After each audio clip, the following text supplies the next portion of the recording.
Hey folks, as you saw in the thumbnail, we're going to be working on a walnut dining table today, but there's also going to be a guest appearance by a dog, one of my daughters, and the client. Things are getting crazy here at RM Woodcraft, so enjoy, thanks. Okay, we're starting off with some 10/4 by 12 inch S2S, and after I got it back from the mill and stickered it, there was a little bit of a cup, so I'm milling out the cup and also bringing it down to 1.5 inches, which is going to be my final dimensions. Okay, and a few passes through gets rid of the cup and gets me to where I need to be. You can see the cup is removed. Now, I'm not gonna lie, this is the first time ever, and I was a little nervous. I watched a few videos on it, but you never know. So, the first mating surface, I used the tight setting, and then the mate to that is the medium setting. You know, it's a little bit wider, and there were no issues. It worked out pretty well, so I was happy. And here I'm just removing some of the ribs off the domino so that I can insert it just to test for my depth. I marked it with a T just so I know.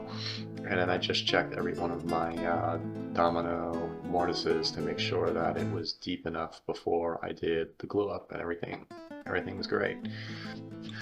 Okay, so I'm just spreading some tight bond out, and I'm just using a silicone glue brush for this. And then the dominoes I'm using were 10 by 50, that was the size of them. And I made sure I had an ample amount of glue in the mortise itself too.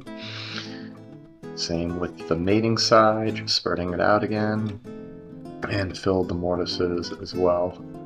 So this was the first time I probably used a little more glue than I needed. There was quite a bit of squeeze out on the top and the bottom. So just setting it in clamps now. It was easier to pull them together than I thought it was going to be. It went pretty smoothly. Now I'm just wiping up some of the squeeze out, wiping down a little water, trying to get it out of the grain there before it dries. Checking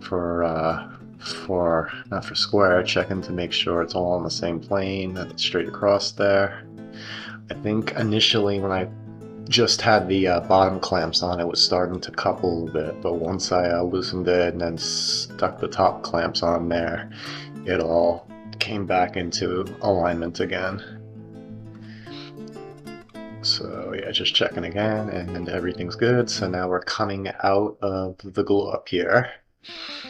And it went well. The domino worked nice. It kept everything flush. That was the squeeze out on the bottom there. I'm just removing it with a blunt chisel there. And now I'm gluing up the two pieces. So it was 3 glue ups. I did the 2 halves, and now I'm just gluing both halves together, and this is the complete width of the table, which is, I think it's 42 inches here, but final dimensions are going to be 40 inches by 7 feet. So this one, it was a little bit harder, but it came together quite easily, and I was happy. I used a little less glue this time, so there wasn't as much squeeze out. And yeah, it all went pretty smoothly. I was happy with it. Yes, my framing square there wasn't quite big enough to really go across the table, so I think I got a little wise and saw my track saw track there, which worked much nicer to check for the flatness. Okay, so I check in a few more places, get the final clamps on, and there's the guest appearance by my daughter Aria there. She just wanted to come out and say hello. Okay, so now we're moving on to all of the loose debris removal. So there was a few knot holes, bark areas where I had to pull some of the loose debris out and then stabilize it with some black epoxy. So yeah, just using a vacuum and a bunch of little dental tools on the cracks and knots and voids, I think this one right here, I didn't realize it, but this one went through the table. So it left a little bit of a mess, no big deal. And cleaning out the straight one here. And then we're going to move on to squaring up the ends of the table here. So I think the final dimensions of this table were 40 by 80, I think. So just a hair under 7 foot. And I had to make 2 passes with the track saw. It was just easier to do 2 than trying to do the 1. And now I'm just coming back and removing the higher spots with a card scraper. I've said this again, before in past videos, that removing the thicker epoxy pores with the card scraper is just so much faster than sanding them down, and really saves your sandpaper. And I'm doing the glue seams here too, all the way down the whole table, just removing the glue. And again, it works a lot faster and nicer than trying to sand it. And also, like, if you try to sand it out, if you stay in that one area, you'll get a valley in your table, and the card scraper doesn't really tend to do that. So yeah, I recommend it. If you guys haven't done it before, I recommend using the card scraper on epoxy and glue. It works nice. And I'm not going to show a lot of sanding here. There was a lot of sanding on this table. It was a lot of hours of sanding, but we're just going to do a few seconds of sanding here. And I did, what I usually do, the normal grit progression. I start with 80. I do 80, 120, 150. And then on the end grains, I usually go 180, 220, just so it doesn't get too much darker than the rest of the table. Now here's the lumber for the legs. This started out by a piece that was 14 inches by about 5 inches thick. And then my lumber supplier ripped that down to 4 by 3.5 inches thick, and then I milled it down to like 3 7/8 by 2.5 for the legs. Now this was a mock-up of what the leg design was originally going to look like, but we ended up taking that bottom piece and we moved it up the leg about 4 inches so that it wasn't flush with the floor. And here I'm just ripping the table down to its final dimensions here. So I'm taking about 1 inch off each side to make it 40 by 80, I believe. So again, just the track saw there. I had to use both 2 tracks put together for that, but it worked quite nicely. And now I'm just rough cutting the leg components down to their rough sizes before we start laying out the where the dominoes are going to go to join the leg components together. So more rough cutting here. And then I don't think I have the footage, but I did the final angles on the table saw with the miter gauge, just made for a nicer angle. Okay, and now I'm laying out where my dominoes are going to go. So I'm going to put 4 dominoes in each joint, each connection. So 2 on the top, 2 on the bottom, and that should be plenty to hold it securely. Now I'm lining up where the little stretcher piece is going to go across the 2 legs there. Now, as I said earlier, this is the first time I'm using my domino, so to this point the only thing I've used it for is the panel glue up. So doing these joints was a new experience for me, and I took a bit of time here. I went kind of slow. So doing the face joints is not hard at all. All you have to do is really just figure out where your center line is going to go for your domino and make sure that that line carries through to both pieces so that you can line it up and put your domino hole in. And even there you have a little leeway because you have that wider setting that gives you a little wiggle room. So I'm cutting them and then I'm test fitting. Now here I'm using, this is a centering ruler, so I'm just finding the center and then I'm going to either side of that center line an equal amount for the domino, since I want 2 in the top and 2 in the bottom. And then I'm just carrying my line through a little longer so that I can see it through the viewing window on the domino cutter. And as I said, this wasn't that difficult. You just have to make sure everything's aligned correctly. Now, I did run into a bit of an issue doing a vertical plunge, and you'll be seeing that shortly. But for these horizontal pieces, just take your time, make sure you line things up, and it's not too terribly difficult, and it's really nice how well the domino holds everything together, even with no glue. It was nice to be able to mock everything up and it stay without having clamps on it or anything, just the dominoes holding it as is. And you have a better visual too, because you don't have the clamps in the way, so you can really see what everything looks like. So far I'm pretty pleased with using the domino.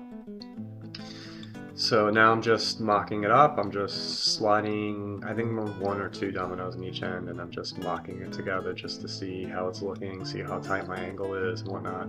And that other fellow there, that's the client. He wanted to be part of the build, so he helped me out, and it actually came in handy because when I had to flip the table for sanding and whatnot, it was nice having an extra pair of hands in the shop. Now here was a little goof up. So originally the length of this table was supposed to be 84, and we made it a little shorter because his current dining table was 84 as a tight fit, so we cut it down, and we cut it down into my domino. That's what you saw there. So when I did the panel glue up, I kept the dominoes 2 inches in from each end, but we cut more than that off on the one side because he wanted to make the table a little shorter.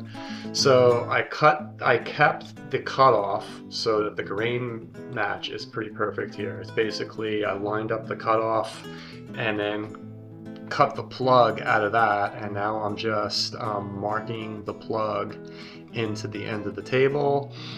And once I have this marked out, I think I have it stuck there with double-sided tape right now. That's how it's staying there. And I guess I didn't show that bit, but I routed that out with the router. And I'm just coming back now and I'm cleaning up the final dimensions with a mortising chisel and a regular butt chisel.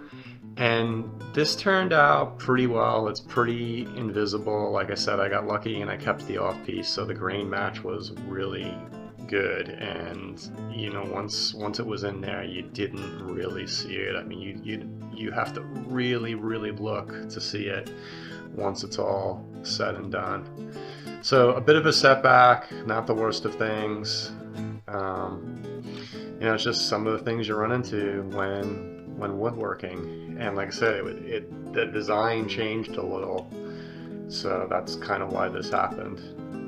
So I'm just beveling the edges of the plug off now, so it hammers in a little easier, a little nicer. So I'm just using the chisel to bevel that in a little. And then I'm gonna just test fit it, and then I'm going to glue it up, pound it in there, let it dry for a couple hours, saw it off with the flush trim saw, and I'm just using a stick here just to get the glue in a little bit better. And I think I might have mixed a little walnut sawdust in there, just so if there's any squeeze out around the edges there, any bit of a gap, it just covers it a little nicer. I normally mix my sanding dust in there when I do any kind of gluing anyway, except for panel glue ups. So pound it in, let it dry. And I'm just filling the edges a little bit too. And then we're good to go again. I think that once I cut the edge, there was some cracks in the end grain there that I'm filling too. So now, yeah, just a flush trim saw here to remove the excess of the plug.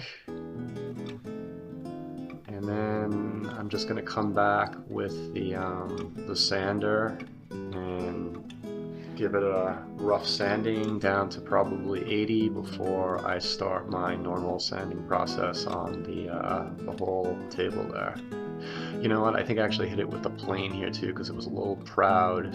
Yeah, so I'm just cleaning this up with, that's a number 4 plane, it could be number 5, but I think it's number 4. And it's nice sharp plane, so you can see it's coming off quite nicely there. I'm taking really, really thin passes since it's end grain. Okay, so while I'm cleaning that plug up, I feel like this is a good time to ask if you like what you're watching to please subscribe and like. It helps me out a lot and I really appreciate it, but of course, no pressure. Alright, so it looks like I got that down to where I want it, and we are going to start sanding, I believe. Yep, so just hooking up the sander here, and I'm just going to get this sanded roughly to about the same smoothness of what the end grain is already, and then I'll continue with my normal sanding process for the rest of the end grain once I get this to where I like it. And you can see that plug's disappearing. You could hardly see it now. It was a pretty good match. So just finish up the sanding here, and we're gonna move on to coming out of glue up on the legs.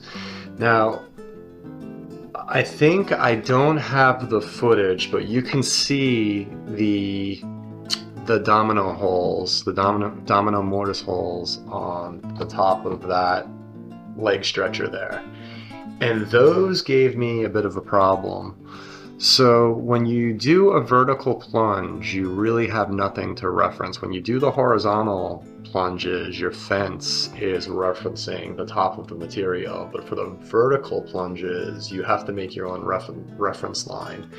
And I knew that you had 10 millimeters from the plate on the domino to the center of the bit. And what I ended up doing the first time on accident is I went to the wrong side of the plate when I drew my center line on my material, and I plunged the wrong side. But luckily there was enough material to cover that up, so there was no real issue, but it was a bit of a learning curve. So, you know, take your time when you're learning how to do those vertical plunges.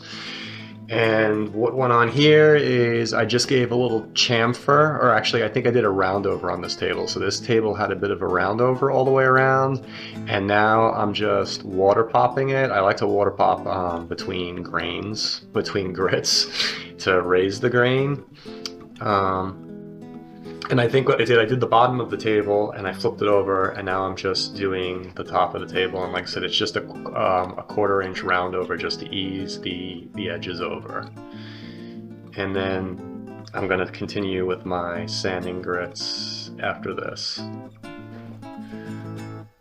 So if any of you guys have a small trim router that takes a vacuum connection, let me know. I really need to look into that because my trim router makes a mess all over the shop. I like to do this outside, but it was getting a bit cold outside and I didn't want to open my garage door and start losing heat. So I did this all in the garage, and yeah, it just makes a mess.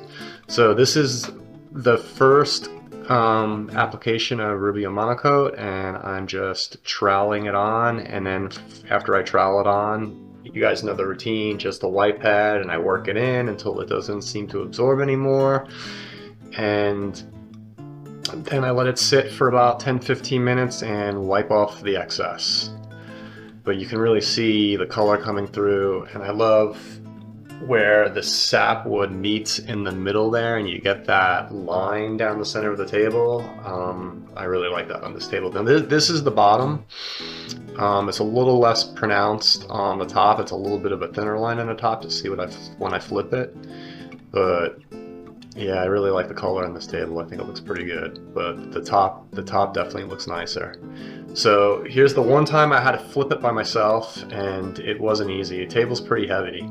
But I just lifted it up on edge and I walked it back and forth there, and I got it over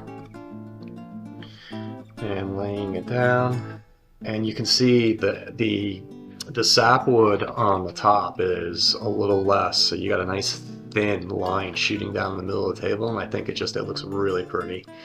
So again, just troweling on the Rubio Monocoat before I start working in it with a white pad, and I do half the table at a time just because it's easier for me to work half the table at a time, or at least when I'm working a larger table like this one. So you can start to see that line down the middle start to pop with the Rubio on there. Once I move over to the other side, you'll really get to see it. Kind of reminds me of a surfboard a little bit with the line down the middle. Yeah, I just think it looks really nice. So wiping it off, let it dry, and then we are going to move on to doing the leg setup. Just a little beauty shot there. Can you tell I'm excited?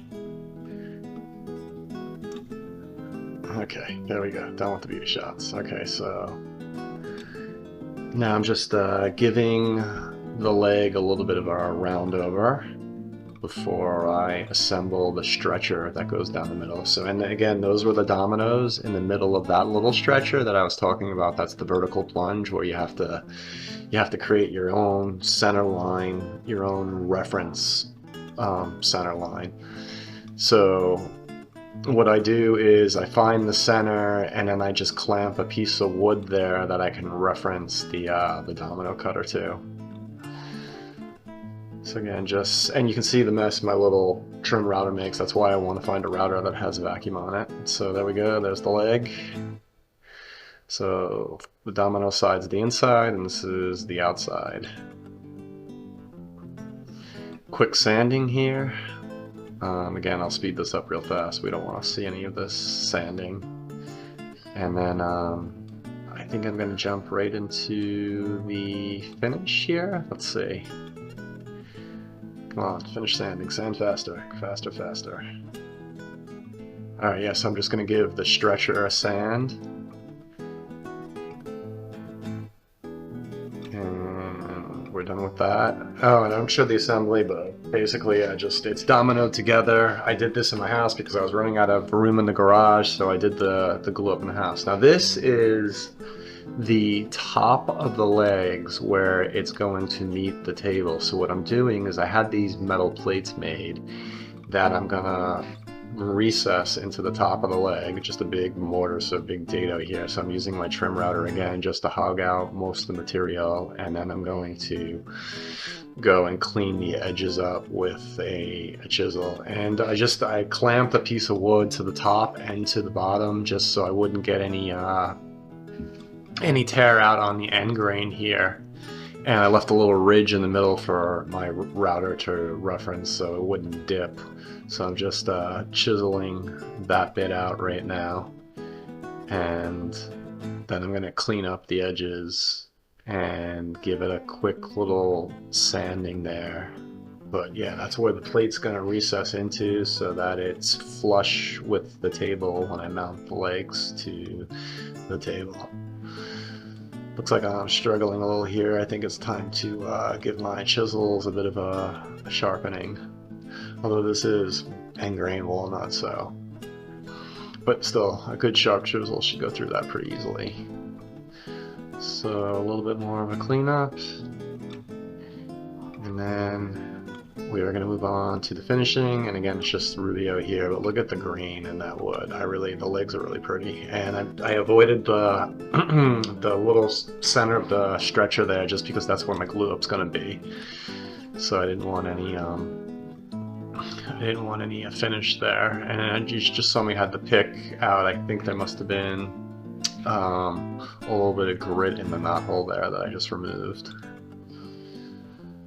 So finishing, and also, you know, those of you who follow me, I've mentioned in previous videos, when I finish, I always do all sides in the same day just so that there isn't any uneven moisture absorption or off-gassing of the piece, which could cause it to move, you know, warp or whatnot. So yeah, I always do all the sides in the same day just to avoid that. Again, look at the grain in the stretcher there, really pretty.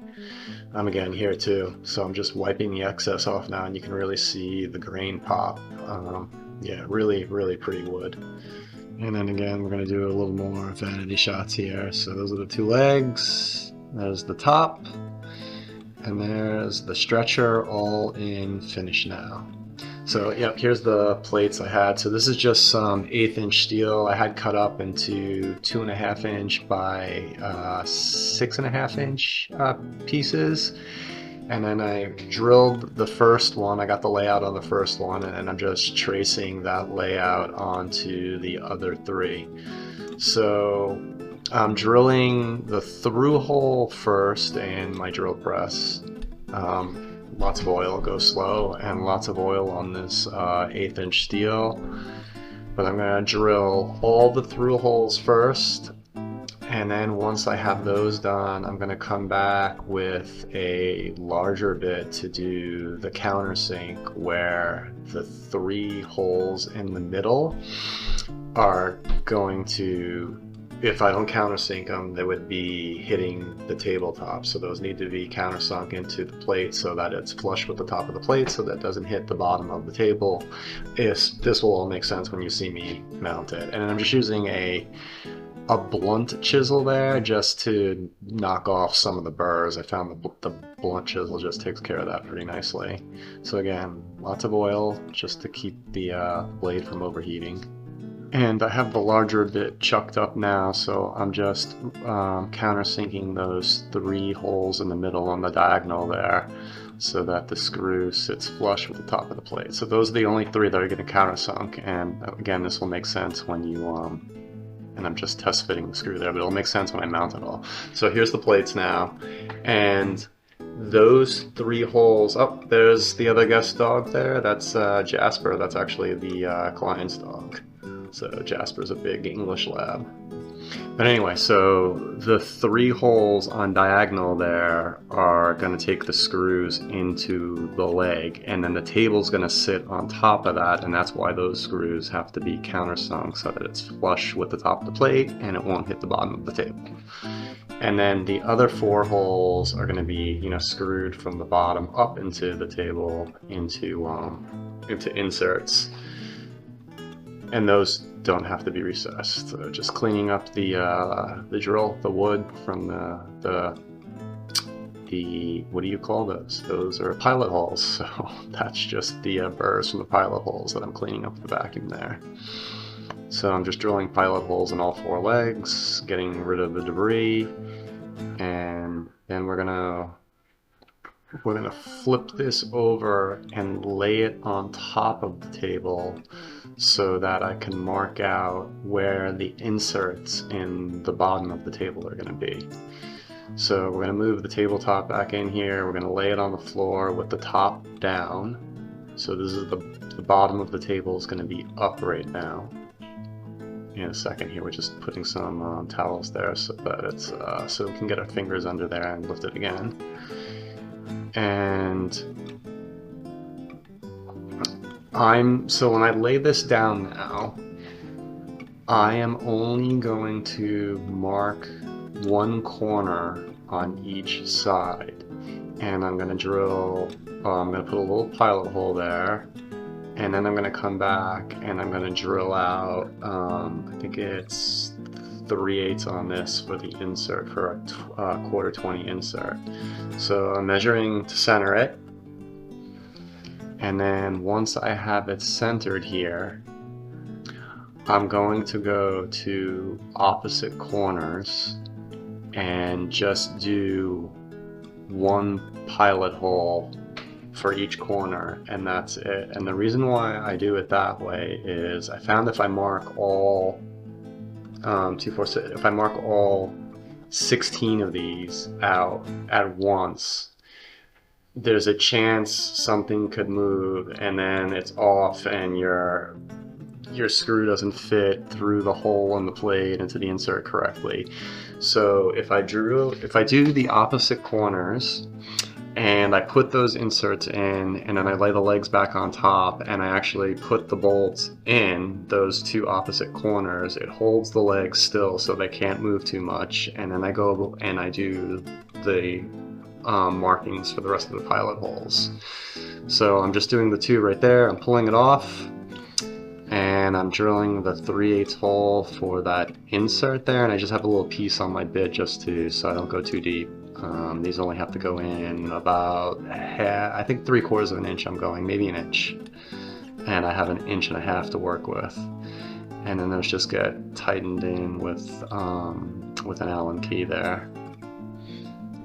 Okay, and the reason why I'm kind of going fast here and I'm talking ahead of the actual install is because we're in the client's house right now and it was taking a bit of time, so I stopped recording at some point. So I just wanted to explain what I was doing first, because it's going to get cut short here in a second. But yeah, I'm dropping the legs on top of the table, I'm putting the bolts in the corners, and then I'm going to go and do the rest of the layout.